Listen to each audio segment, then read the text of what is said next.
Hello friends, welcome to my YouTube channel Zeal Bio Easy. आज हम सबसे important मतलब कि कंपटीशन में अगर आप कंपटीशन कोई अटेम्प्ट कर रहे हैं, कोई मतलब कि रीट एस्पिरेंट है, नीट एस्पिरेंट है, या फिर आप जैसे कि सेकंड ग्रेड या फर्स्ट ग्रेड की प्रिपरेशन कर रहे हैं, तो सबसे इम्पोर्टेंट जो है टॉपिक एनवायरमेंटल इश्यूज, जो हर एग्ज़ाम में मतलब मस्ट है कि उसका क्वेश्चन एक या दो क्वेश्चन, तीन क्वेश्चन आने ही आने हैं।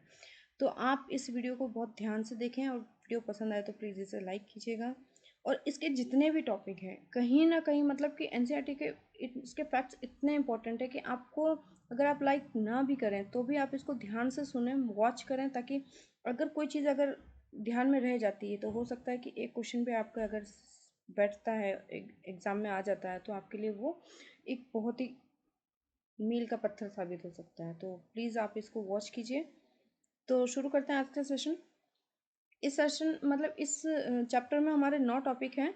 Air pollution and its control, water pollution and its control, third है सॉलिड वेस्टेज, फोर्थ है हमारा agrochemical and their effect, then radio active wastage, उसके बाद है green house effect and global warming, उसमें फिर हमारा ozone depletion in the stratosphere, फिर है degradation by improving improper resources utilisation and maintenance, and last हमारा डिफॉरेस्टेशन।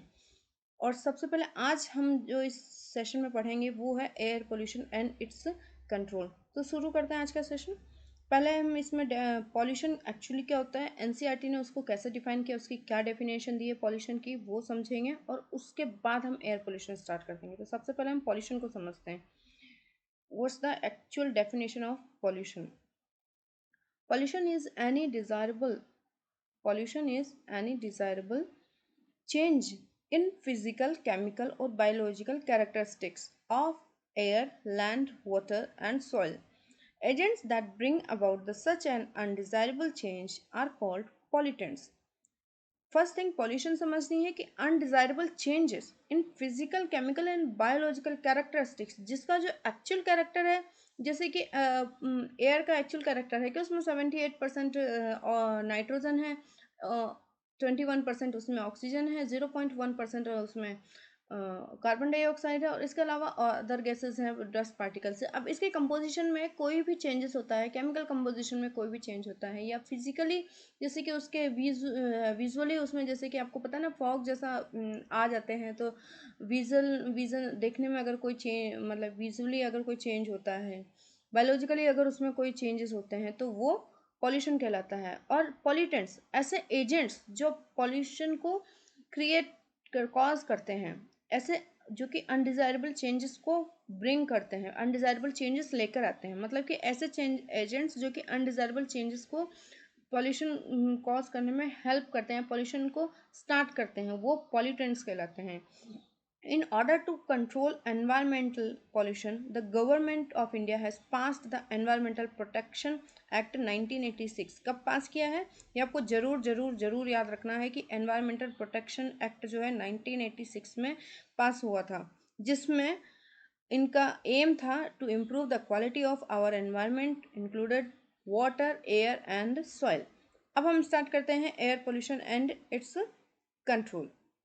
एयर पोल्यूशन की क्या डेफिनेशन है कि वी आर, इसमें गिवन नहीं है, तो एयर पोल्यूशन की अगर डेफिनेशन मांगे तो changes in physical, chemical and biological changes in the air, that is called air pollution, and the agent which bring changes in air pollution, in air composition,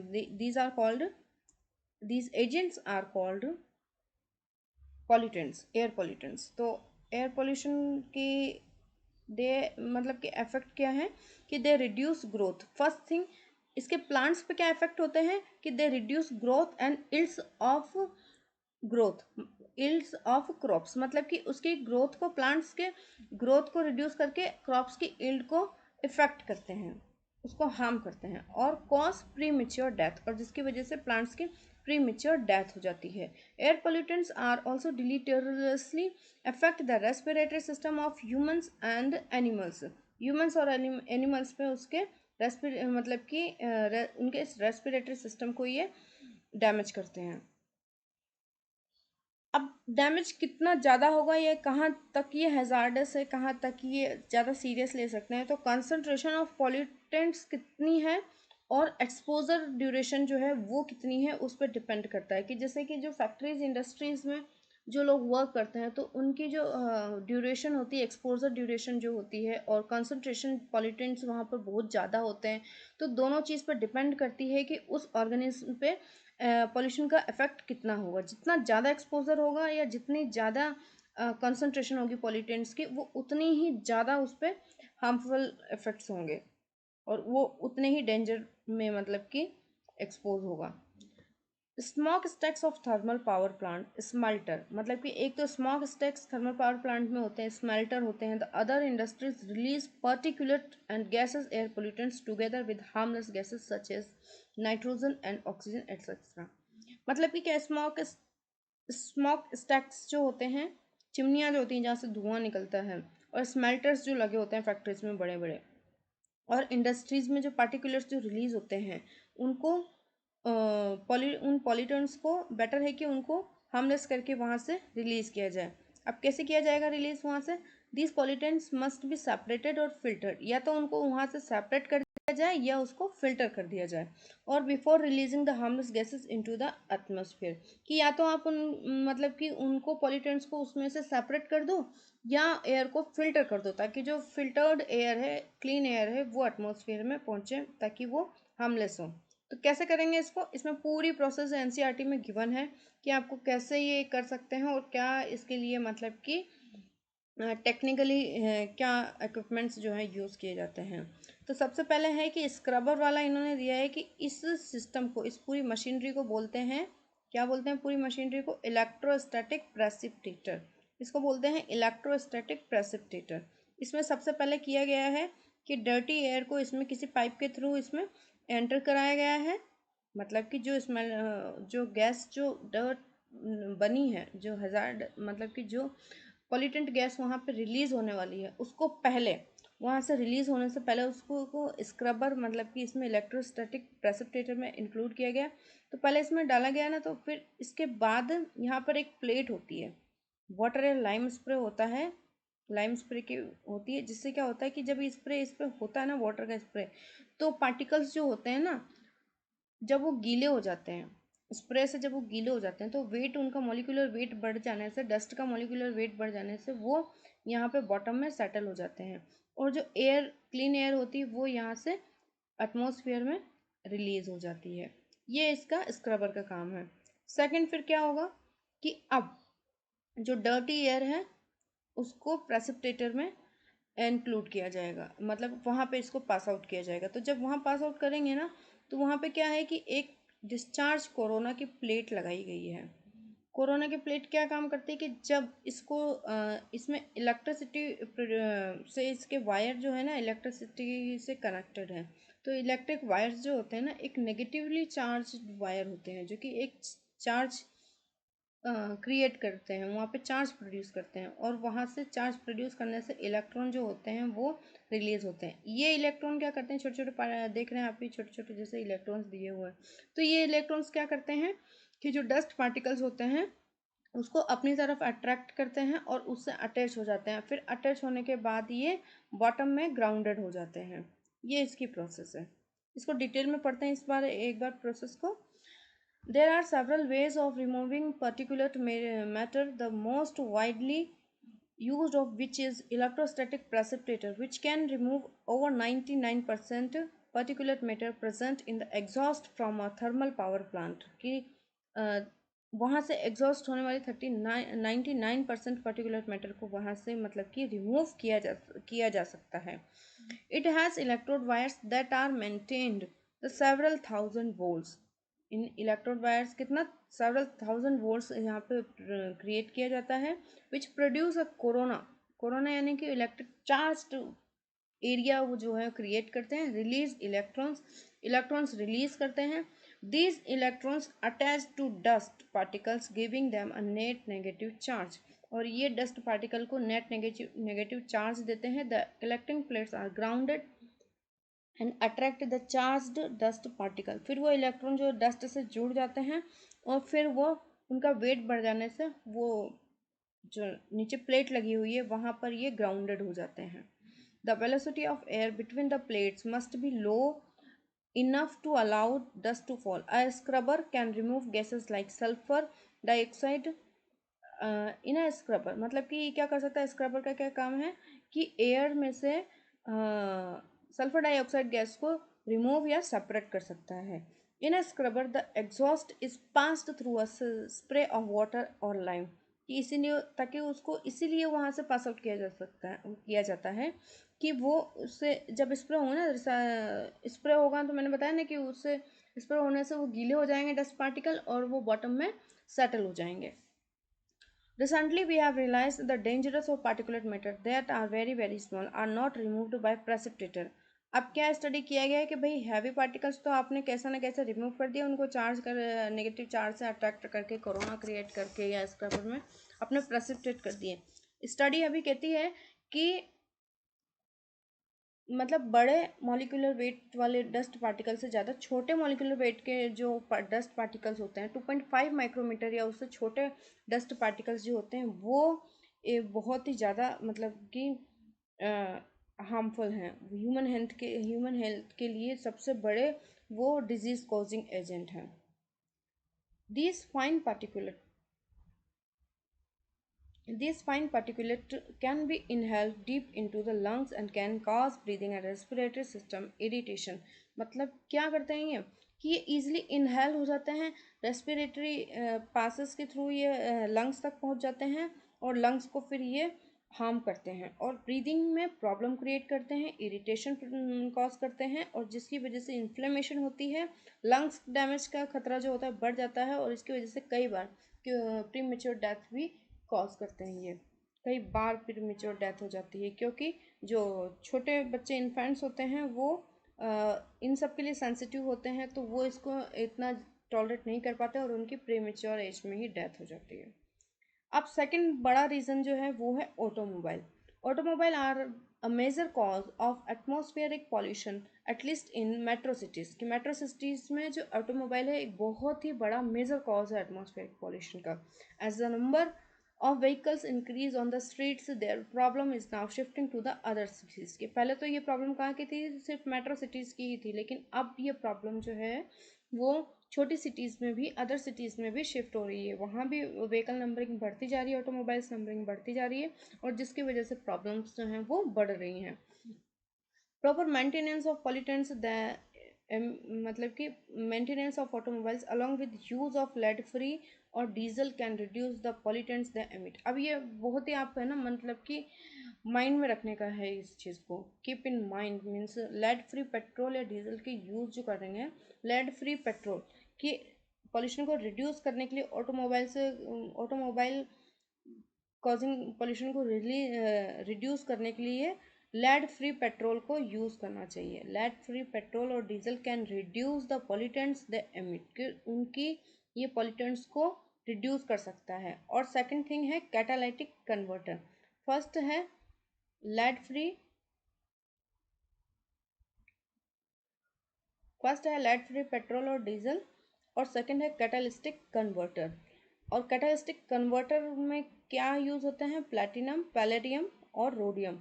तो platinum, palladium और rhodium की plate जो होती है as a कैटालिस्टिक जो होती है, इसको ऑटोमोबाइल में फिट किया जाता है, जो कि क्या करते हैं for reducing emission for poisonous gases as the exhaust passes. अगर कैटालिटिक कन्वर्टर से ये जो स्मोक जो है अगर वहाँ से कन्वर्टर से ये पास आउट होता है तो अनबर्न्ड हाइड्रोकार्बन जो है वो converted into carbon dioxide and water, कि वो अनबर्न्ड हाइड्रोकार्बन कार्बन डाइऑक्साइड और वाटर में कन्वर्ट हो जाएगी, जो कि हार्मफुल नहीं होगी। कार्बन मोनोऑक्साइड और नाइट्रिक ऑक्साइड जो होते हैं अनबर्न्ड हाइड्रोकार्बन होते हैं। आपको पता है कि अनबर्न्ड हाइड्रोकार्बन कार्बन मोनोऑक्साइड जो है कितना हार्मफुल है, कि वो ऑक्सीजन सप्लाई को ह्यूमन में क्या करता है, वो ऑक्सीजन सप्लाई को रोक देता है, क्योंकि आरबीसी से वो अटैच हो जाता है और आरबीसी फिर कार्बन मोनोऑक्साइड का सप्लाई करने लग जाती है और जिसकी वजह से ऑक्सीजन सप्लाई रुक जाती है ब्रेन को और हार्ट को प्रॉपर ऑक्सीजन नहीं मिल पाती है, जिसकी वजह से प्रॉपर ब्लड नहीं मिल पाता है, जिसकी वजह से डेथ हो जाती है। Oxides are change the carbon dioxide, तो ऑक्साइड्स क्या करते हैं, नाइट्रिक ऑक्साइड को ये कार्बन डाइऑक्साइड और नाइट्रोजन गैस में चेंज कर देते हैं respectively. Motor vehicle equipped with catalytic converter should be unleaded, कि ये ध्यान रखना है कि कैटालिस्टिक कन्वर्टर तो यूज़ कर ही रहे हैं, लेकिन उसके साथ पेट्रोल या डीजल जो है वो अनलेडेड होना चाहिए। इसका रीज़न क्या है, अनलेडेड ही क्यों यूज़ करना चाहिए हमको? रीज़न है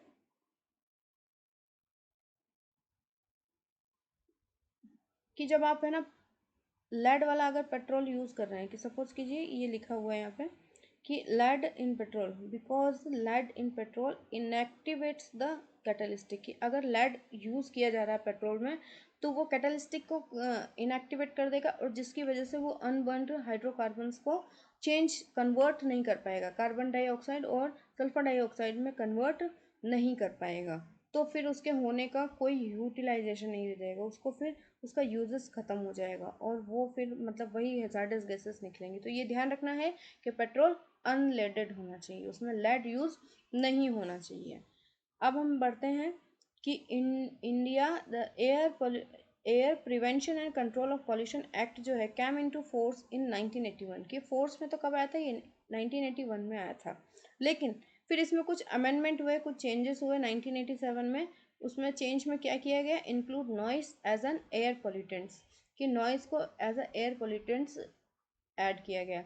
अब नॉइस क्या है, noise is undesired high level of sound, noise is undesired high level of sound we have got associating loud sound with pleasure entertainment not releasing psychological disorder।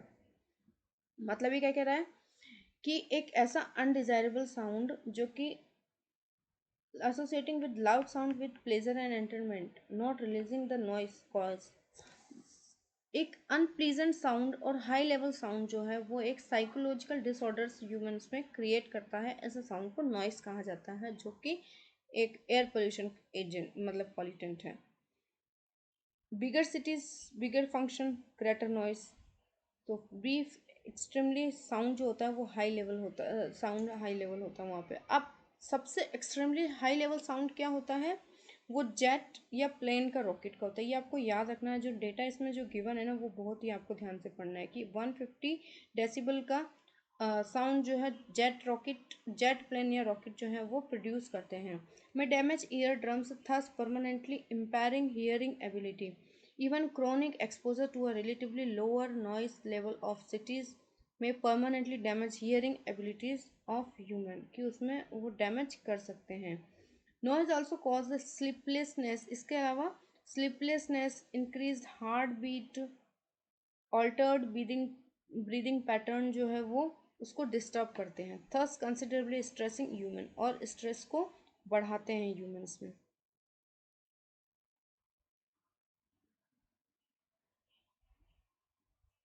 Considering the many dangerous effects of noise pollution. अब इसके बाद इसमें कुछ भी ऐसा कुछ important नहीं है, कि इसमें इसके जो तरीके हैं ना वो आ, कैसे किया जा सकता है, उसको कम कैसे किया जा सकता है। लॉस लेट डाउन रिलेशन, तो strength following the laws laid down in the relation of noise like delimitation of horn free zone around the hospital and school permissible sound crackers and loud और speakers, मतलब कि ये सब इसको control करने के veg हैं कि कैसे कंट्रोल किया जा सकता है, कि उसके साउंड को पहली बात तो लॉज जो हैं वो इफेक्टिवली वहाँ पे इम्प्लीमेंट होनी चाहिए। सेकंड थिंग क्या होती है कि हॉस्पिटल्स स्कूल्स और जो एक हॉर्न फ्री जोन होना चाहिए जहाँ पे हम पॉल्यूशन कम हो सके, और साउंड की एक परमिसिबल होनी चाहिए कि इतना साउंड अलाउ किया जा सके, उससे ज़्यादा वहाँ पे अलाउ नहीं करना चाहिए, ताकि क्या है नॉइज़ पोल्यूशन ज़्यादा ना हो सके। क्रैकर्स और लाउड स्पीकर्स को स्टॉप करना चाहिए जिससे कि लाउड नॉइज़ पोल्यूशन को कम किया जा सके। अब एक केस स्टडी है दिल्ली की, इसको हम रीड करते हैं, ताकि क्या है कि स्टडी से ये पता चलेगा कि उन लोगों ने क्या ऐसे वेज अपनाए, ऐसे क्या मेथड्स अपनाए जिसकी वजह से वहाँ के पॉल्यूशन को रिड्यूस किया जा सका। तो with its very large population of vehicle traffic, Delhi leads the countries in its level of air pollution. It has more cars than states of Gujarat and West Bengal put together कि अगर गुजरात और waste Bengal के cars को एक साथ भी रख दिया जाए ना तो भी उनकी कार्स से कहीं ज़्यादा दिल्ली की कार्स हैं। अब 1990s की बात है कि Delhi ranked fourth among the 41 most polluted cities in the world कि मोस्ट 41 पॉल्यूटेड सिटीज में दिल्ली जो था ना वो फोर्थ रैंक पे था। अब इतना हाई लेवल का तो पॉल्यूशन था, तो इसको पब्लिक इंटरेस्ट एलिगेशन ने इसको बहुत ही सीरियसली लिया और सुप्रीम कोर्ट में इसकी फाइल दायर की। इससे क्या हुआ, सुप्रीम कोर्ट ने इस पर जो सुनवाई की और उन्होंने क्या किया कि इसके लिए गवर्नमेंट को मतलब कि गवर्नमेंट को उन्होंने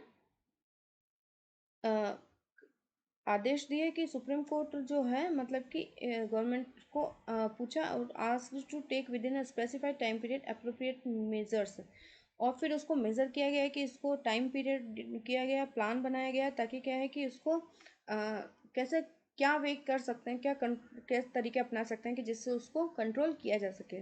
तो including switching over the entire fleet of public transport buses from diesel to compressed natural gas. सबसे पहला काम किया गया कि डीजल बसेस को कंप्रेस्ड नेचुरल बसेस से रिप्लेस कर दिया गया। सब जगह सीएनजी बसेस यूज़ की जाने लगी।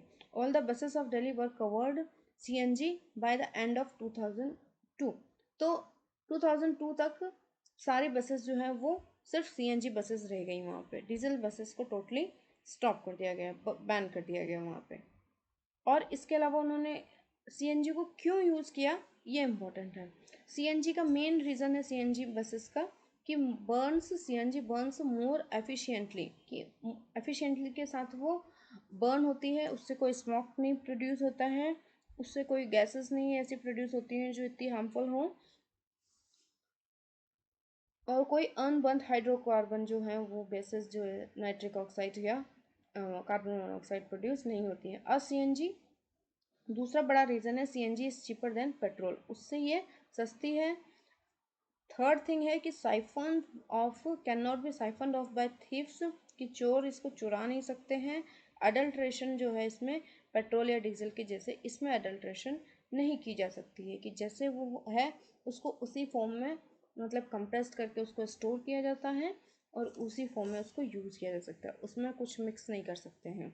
बट इसमें सबसे बड़ा मेन प्रॉब्लम क्या था कि switching over the CNG difficulty to laying down pipeline to deliver CNG through the distribution points, कि distribution points तक उसको पहुंचाया कैसे जाए, pumps and ensuring in uninterrupted supply, कि तब क्या किया गया कि पाइपलाइंस की है ना लाइन बिछाई गई वहाँ पे गैस पाइपलाइन की, ताकि क्या है कि अलग अलग बस स्टॉप पे जब भी वो पहुँचे तो वहाँ पे उसको फ्यूल सीएनजी फ्यूल किया जा सके।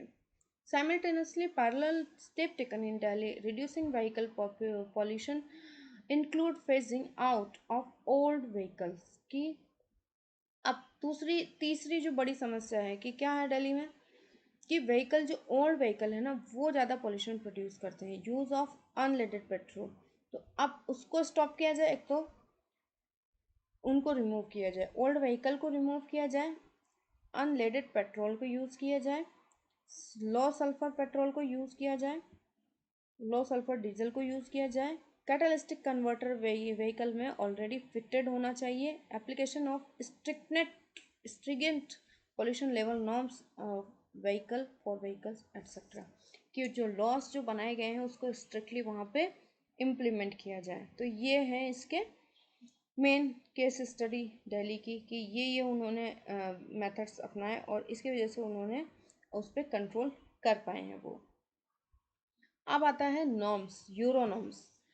यूरोनॉर्म्स क्या कहता है कि strictly reducing the sulphur and aromatic content in petrol diesel fuel. Euro norms जो है उसके लिए इम्प्लीमेंट किया गया। Stipulate that sulphur be controlled, sulphur को 350 पार्ट्स पर मिलियन कंट्रोल होना चाहिए, जबकि डीजल में 150 पार्ट्स पर मिलियन उसका कंट्रोल तक उसमें कंट्रोल होना चाहिए। मतलब कि इतने तो 350 तक तो आप इसमें डीजल में यूज़ कर सकते हैं और 150 तक आप पेट्रोल में यूज़ कर सकते हैं per litre.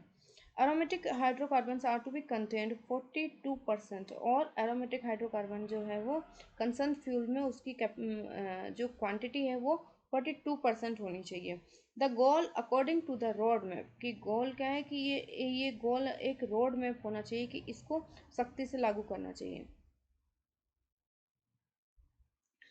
According to the road map to reduce sulphur, तो रिड्यूस सल्फर को कितना 50 पार्ट्स पर मिलियन पेट्रोल में उसकी की जानी चाहिए पेट्रोल में, और डीजल में उसको 50 पार्ट्स पर मिलियन डीजल में उसको कम किया जाना चाहिए। Bring down to the diesel में उसको 35% तक रिड्यूस किया जाना चाहिए। मास एमिशन स्टैंडर्ड जो कि भारत स्टेज 2 के नाम से था, अब पहले इसे इंडिया में इम्प्लीमेंट किया गया था लेकिन अभी ये एप्लीकेबल नहीं है। अभी भारत स्टेज 4 इंडिया में एप्लीकेबल है, जो कि 2017 से ये इंडिया में इम्प्लीमेंटेड है। ये चीज़ आपको याद रखनी है कि 2000 की भारत स्टेज 4 कब से इम्प्लीमेंटेड है इंडिया में, 2004 से, 2017 से, 2017 से भारत स्टेज 4 नॉर्म्स जो है वो मास एमिशन स्टैंडर्ड जो है इंडिया का मास एमिशन स्टैंडर्ड भारत स्टेज 4 2017 से इम्प्लीमेंटेड है। और इन सब मेथड को अडॉप्ट करके कंट्रोल पॉल्यूशन पे, एयर पॉल्यूशन पे थोड़ा सा कंट्रोल किया गया है, जो कि चेंजेस जो है 1997 से लेकर के 2005 तक दिल्ली में केस स्टडी में देखे गए हैं। तो ऐसे तरीके अपना के, ऐसे मेथड्स को, वेज को अपना करके थोड़ा सा कोशिश कर सकते हैं कि एयर पोल्यूशन को कम किया जा सके और उसको पॉल्यूटेंट होने से बचाया जा सके, ताकि क्या है कि वो प्रोटेक्ट रह पाए, कंजर्व रह पाए। वीडियो अगर पसंद आए तो प्लीज़ लाइक कीजिएगा और अपने दोस्तों में शेयर कीजिएगा। Thank you so much.